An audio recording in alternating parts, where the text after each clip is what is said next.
नमस्कार विद्यार्थियों, स्वागत है आप सभी का आपके अपने YouTube प्लेटफॉर्म उदय एजुकेशन में। बात करेंगे इस वीडियो में कक्षा 8वीं के आगामी बोर्ड परीक्षा की दृष्टि से इम्पोर्टेंट सामाजिक विज्ञान के पेपर के बारे में, जो कि आपके आगामी बोर्ड परीक्षा की दृष्टि से 101% इम्पोर्टेंट रहने वाला है। विद्यार्थियों, अगर ये पेपर आपने अंत तक देख लिया तो इनमें से कई सारे प्रश्न हैं आपके एग्ज़ाम में सीधे ही पूछे जाएंगे और बाद में आप मेरे को शिकायत मत करना कि सर आपने ये पेपर नहीं बताया था। तो बिल्कुल आप सभी से निवेदन रहेगा, पेपर को अंत तक देखिएगा। और जिन विद्यार्थियों ने हमने जो सामाजिक विज्ञान के 5 पेपर अपलोड किए हैं वे पेपर पूरे देख लिए तो मैं 100% श्योर हूँ कि आपका जो मेन पेपर है वो इसी में से बनेगा और आपके एग्ज़ाम में A+ ग्रेड लाने से आपको कोई भी नहीं रोक सकता है। तो आपसे निवेदन रहेगा, सारे के सारे पेपर देखिएगा और साथ ही इस पेपर को भी अंत तक जरूर देखिएगा। अभी तक आपने उदय एजुकेशन यूट्यूब चैनल को सब्सक्राइब नहीं किया है तो अभी सब्सक्राइब कर लीजिएगा, ये बिल्कुल फ्री है और आपका अपना चैनल है। बढ़ते हैं पहले प्रश्न की ओर। पहला प्रश्न आपकी स्क्रीन पे है कि जेम्स मिल कहाँ का निवासी था। तो यहाँ पे ऑप्शन आपके सामने है आयरलैंड, स्कॉटलैंड, फिनलैंड और नीदरलैंड। तो विद्यार्थियों इसका सही आंसर क्या हो जाएगा? जेम्स मिल हैं ये स्कॉटलैंड का था। तो बिल्कुल आपका ऑप्शन नंबर ब रहेगा इसका सही आंसर। विद्यार्थियों भूलना नहीं है आपको।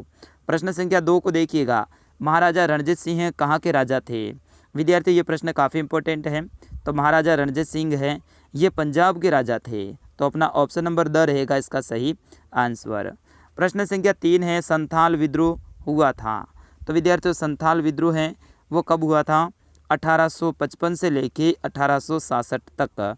तो ध्यान रखना है 1855 से लेके 1866 के बीच में हुआ था, लेकिन अपने ऑप्शन में है ऑप्शन अ में 1855।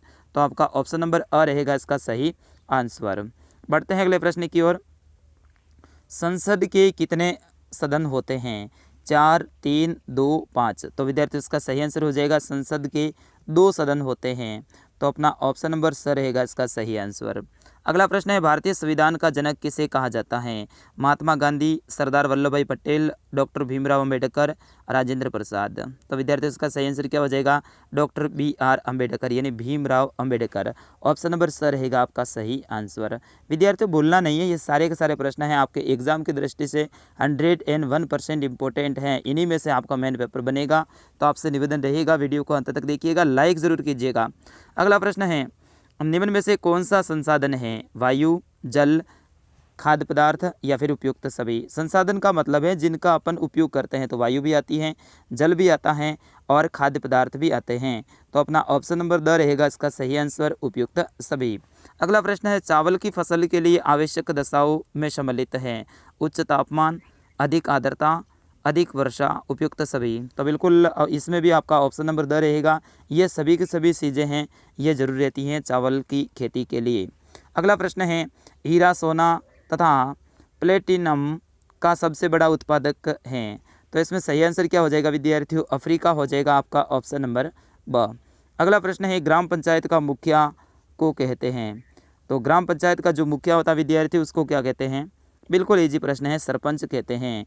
तो अपना ऑप्शन नंबर स रहेगा इसका सही आंसर। आप बिहार के हैं तो आपको तो पता होगा कि आपके बिहार में मुखिया ही कहते हैं और उत्तर प्रदेश में भी मुखिया ही कहते हैं। अगला प्रश्न देखिएगा, चूना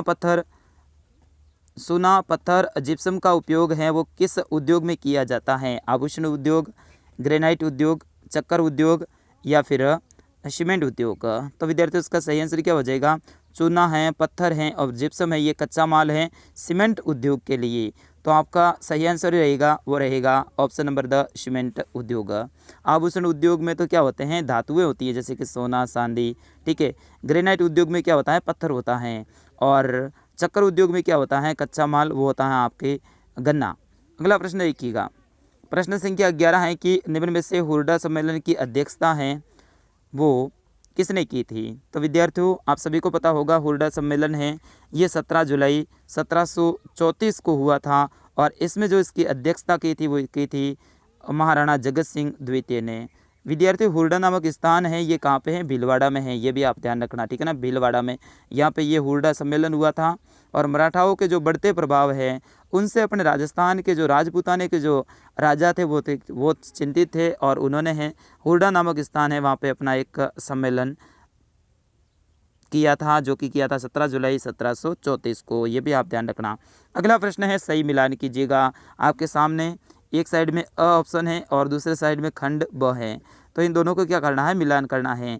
सबसे पहले देखिएगा वेदिका फॉरम।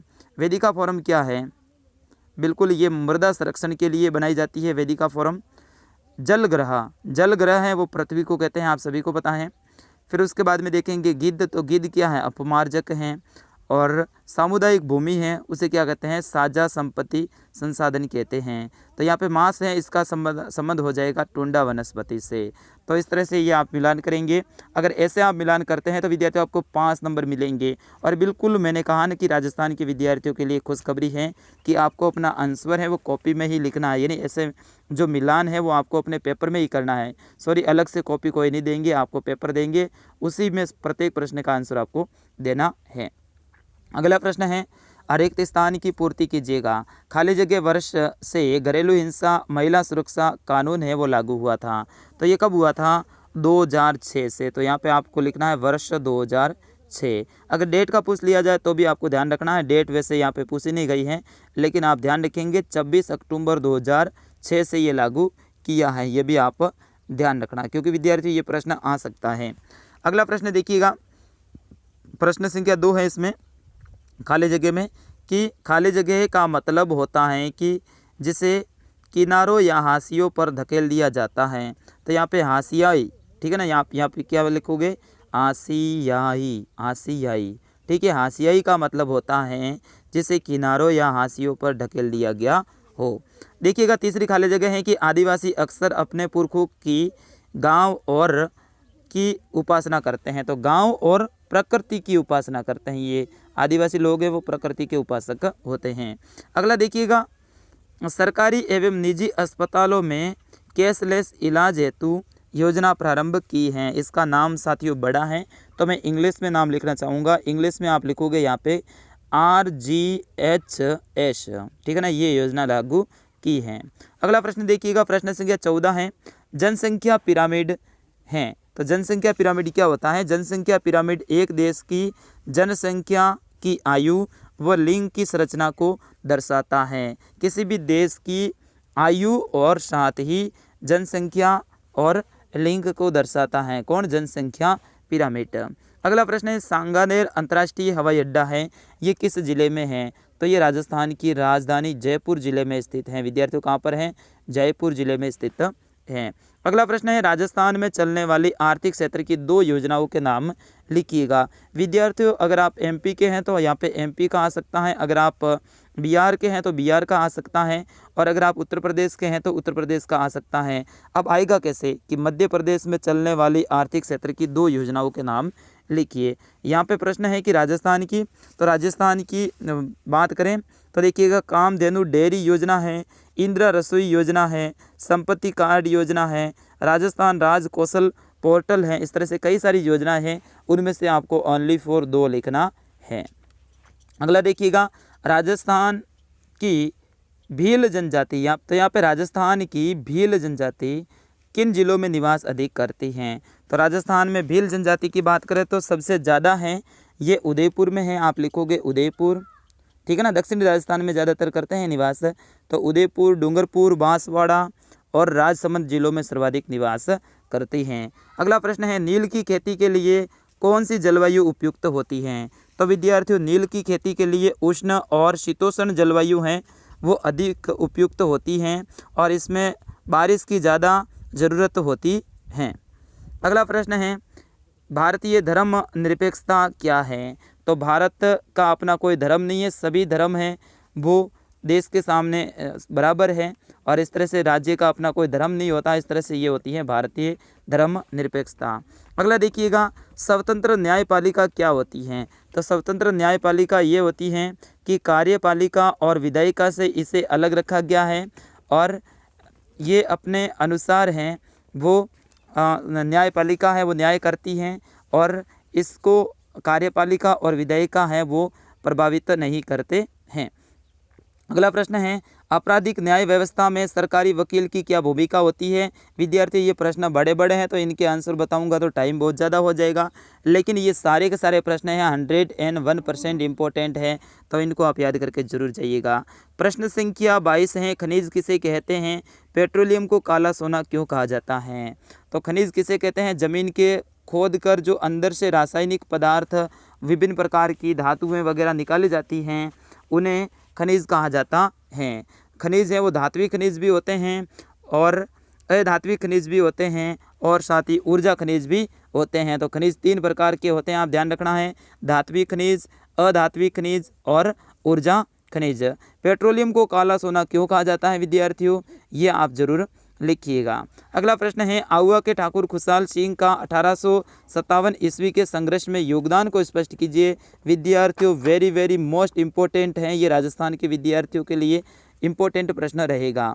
अगला प्रश्न है, मंगल पांडे कौन था और 1857 के प्रमुख नायकों के नाम लिखिएगा। विद्यार्थियों ये भी प्रश्न है ना, बेहद ही इम्पोर्टेंट है, मंगल पांडे कौन था, ठीक है ना। तो आप ध्यान रखना है, मंगल पांडे है वो भारतीय स्वतंत्रता सेनानी थे जिन्होंने 1857 में भारत के प्रथम जो स्वाधीनता संग्राम है उसमें महत्वपूर्ण भूमिका निभाई थी। विद्यार्थियों ये कहाँ पे काम करते थे, तो आपको ध्यान रखना है, ये ब्रिटिश ईस्ट इंडिया कंपनी की जो 34वीं बंगाल इन्फेंट्री जो हैं वहाँ पे सिपाही थे। और इनका जन्म की बात करें तो इनका जन्म है वो 19 जुलाई 1827 को नगांव में हुआ था और इनकी मृत्यु है वो 8 अप्रैल 1857 को बैरकपुर में हुई थी। और इसी में देखो दूसरा प्रश्न भी पूछा गया है कि 1857 की क्रांति के प्रमुख नायकों के नाम लिखिए। विद्यार्थियों ये आप भले भारत के किसी भी राज्य के विद्यार्थी हो, आपके पेपर में ये प्रश्न सपने वाला है।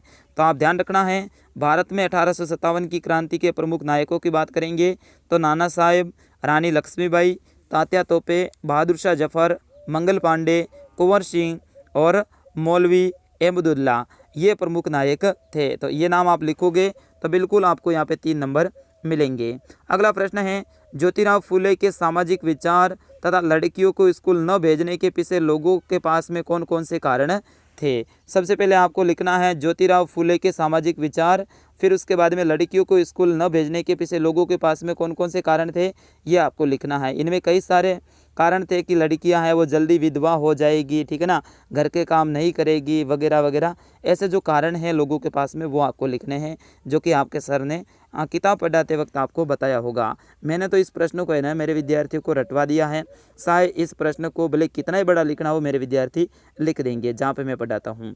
अगला प्रश्न देखिएगा, प्रश्न संख्या 26, नवीकरणीय तथा अनवीकरणीय संसाधनों में अंतर स्पष्ट कीजिएगा। एक तो होता है नवीकरणीय संसाधन और एक होता है अनवीकरणीय संसाधन, दोनों के अंदर अंतर स्पष्ट करना है। तो इस तरह से तालिका बना के आपको उत्तर लिखना है। सबसे पहले नवीकरणीय संसाधन, ये वे संसाधन होते हैं जो कि उपयोग करने के बाद में पुनः पूरित हो जाते हैं, इन्हें दोबारा से नए रूप में आ जाते हैं। जैसे इसका उदाहरण देना है आपको तो आप लिखोगे पवन ऊर्जा और सौर ऊर्जा। कौन कौन से लिखोगे, पवन ऊर्जा और सौर ऊर्जा, ये कौन से संसाधन है, नवीकरणीय संसाधन है। अनवीकरणीय संसाधन ऐसे होते हैं जिसका उपयोग करने के बाद में इसको नया बनने में लाखों हजारों साल लग जाते हैं तथा पुनः उपयोग के लिए ये उपलब्ध नहीं होते हैं, उन्हें क्या कहते हैं, अनवीकरणीय संसाधन कहते हैं। जैसे कि कोयला हो गया, विद्यार्थियों आपको पता है ना कि कोयले बनने में है ना बहुत ज़्यादा टाइम लगता है। जैसे पेट्रोलियम हो गया, ठीक है ना, तो ये क्या है, अनवीकरणीय संसाधन है। अगला प्रश्न है, जलियांवाला बाग हत्याकांड पर लेख लिखिएगा। विद्यार्थियों जलियांवाला बाग हत्याकांड के ऊपर आपको लेख लिखना है। मैं थोड़ा थोड़ा इनके बारे में बता देता हूँ कि जलियांवाला बाग हत्याकांड है, ये अमृतसर पंजाब के जलियांवाला बाग में हुआ था। और कब हुआ था, तो आपको ध्यान रखना है 13 अप्रैल, ठीक है ना, 13 अप्रैल 1919 में हुआ था, ये आप ध्यान रखेंगे। और जनरल डायर ने हैं वो यहाँ पे अंधाधुंध गोलियां चलाई थी और इसमें हजारों लोग हैं वो मारे गए थे। अगला प्रश्न देखिएगा, असहयोग आंदोलन क्या है और गांधी जी ने असहयोग आंदोलन के दौरान क्या कार्य किए। अथवा में ऑप्शन आपके सामने मिल जाएगा, राष्ट्रीय कांग्रेस की स्थापना के लिए उत्तरदायी परिस्थितियों की विवेचना कीजिए। विद्यार्थियों इन दोनों प्रश्नों को आप रट के जाइएगा, मैं पहले ही कह रहा हूं, क्योंकि ये आपके एग्जाम की दृष्टि से 101% इम्पोर्टेंट रहने वाले हैं। अगर आप याद करके नहीं गए तो बाद में पछताएंगे। अगला प्रश्न है, जल उपलब्धता की समस्या को स्पष्ट करते हुए जल संसाधनों के संरक्षण के उपायों को स्पष्ट कीजिए। अथवा में ऑप्शन मिलेगा, प्राकृतिक वनस्पति के वितरण का वर्णन कीजिएगा। प्रश्न संख्या 30 है, भारतीय संविधान के प्रमुख लक्षणों की विवेचना कीजिए। या फिर वाणिज्य कृषि और निर्वाह कृषि से आप क्या समझते हैं?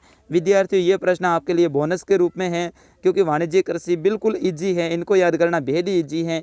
वाणिज्यिक कृषि वे कृषि होती है जिसका उद्देश्य पैसे कमाना हो और इसमें अधिक पूंजी की, अधिक श्रम की और अधिक मेहनत की आवश्यकता होती है। जबकि निर्वाह कृषि ऐसी कृषि होती है जिसका उद्देश्य ओनली फॉर होता है कि अपने परिवार का भरण पोषण करना हो, जिसमें कम मेहनत की आवश्यकता होती है और ये परिवार के या फिर घर के सदस्यों के द्वारा सहयोग के द्वारा ये की जाती है। तो इनके बारे में आप ऐसे सारणी बना के लिखेंगे विद्यार्थियों, और बिल्कुल ईजी प्रश्न है, एक बार आप देख लेना, आपको याद हो जाएगा। अगला प्रश्न है, राजस्थान के मानचित्र में कोई 5 स्थान को दर्शाइएगा।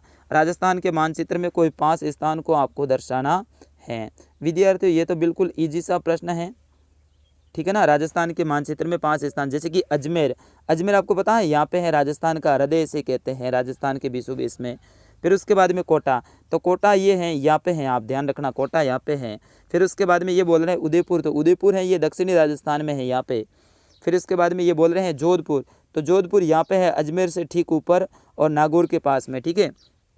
फिर उसके बाद में ये बोल रहे हैं दौसा, तो दौसा है वो पूर्वी राजस्थान में यहाँ पे है, ठीक है ना, ये भी आप ध्यान रखना। इस तरह से आप आराम से हैं यहाँ पे मैप में भर सकते हैं, और बांसवाड़ा राजस्थान का सबसे दक्षिणी जिला यहाँ पे है। तो इस तरह से आप आराम से भर सकते हैं। अगर आप ऐसे भरते हैं तो आपको 5 नंबर विद्यार्थियों मिलेगा। अगर आप मध्य प्रदेश के हैं तो बिल्कुल आपके मध्य प्रदेश का मैप आएगा।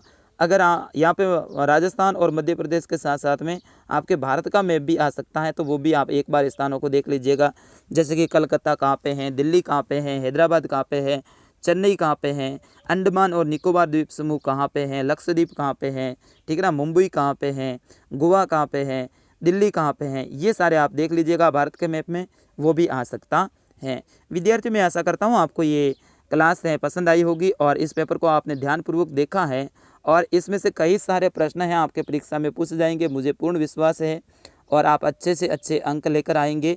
अब आपने वीडियो को अंत तक देख लिया है तो काम कर लीजिएगा, वीडियो को लाइक करने का, अपने दोस्तों तक आगे शेयर करने का, और चैनल को सब्सक्राइब जरूर कीजिएगा। विद्यार्थियों, आप सब्सक्राइब नहीं करते यार, ये गलत बात है। हम आपके लिए इतनी सारी मेहनत करते हैं, आपका मार्गदर्शक करते हैं, तो बिल्कुल आपका भी तो फर्ज बनता है ना कि आप चैनल को सब्सक्राइब करें और हमें सपोर्ट करें। तो बिल्कुल आप फटाफट कर लीजिएगा सब्सक्राइब, और पास में जो घंटी है उसको भी ऑन कर लीजिएगा। आपके एग्जाम तक सारे पेपर यहाँ पे अपलोड किए जाएंगे। मिलता हूँ अगले पेपर में, तब तक के लिए आपके अपने सर उदय सर को दीजिएगा आज्ञा। जय हिंद, वंदे मातरम।